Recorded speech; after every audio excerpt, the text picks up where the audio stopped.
Pour savoir comment utiliser l'économiseur d'écran sur ton thermostat, eh bien, si je vais dans le menu ici, puis dans Réglages, Affichage et économiseur d'écran ici. Donc, pour ce qui est de l'affichage sur l'écran d'accueil, donc si je clique ici, tu peux activer ou désactiver l'économiseur d'écran et tu peux mettre en continu ou en mode économie d'énergie pour rétroéclairage. Donc, pour savoir comment ça fonctionne, en ce moment, il est en mode économie d'énergie pour le rétroéclairage, c'est-à-dire que l'écran va s'éteindre au bout d'un certain temps.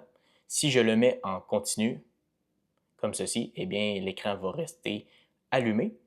Mais si je le laisse activer pour l'économiseur d'écran, eh bien, tu devrais voir apparaître seulement le chiffre et la date, le jour aussi sur l'écran, mais aucune autre information.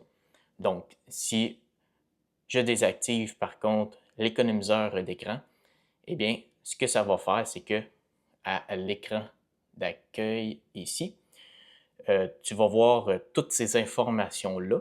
Et puisque le rétroéclairage est en continu, eh bien, l'écran ne va pas s'éteindre, donc l'écran devrait rester comme ceci. Mais si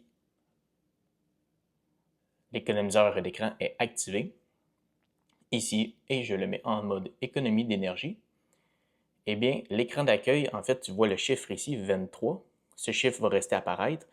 Inter avec le point ici, ça aussi, ça va rester tel quel. Et ça, tu vas voir aussi l'heure et le jour de la semaine, mardi.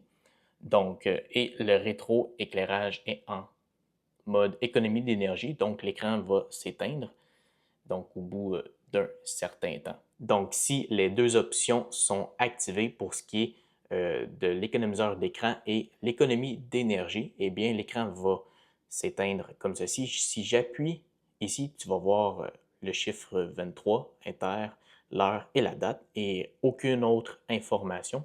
Si tu recliques sur l'écran, eh bien là, tu vas voir toutes les informations de l'écran. Et par la suite, si tu ne fais rien, eh bien l'écran va s'éteindre et voilà. Alors j'espère que ça t'a aidé.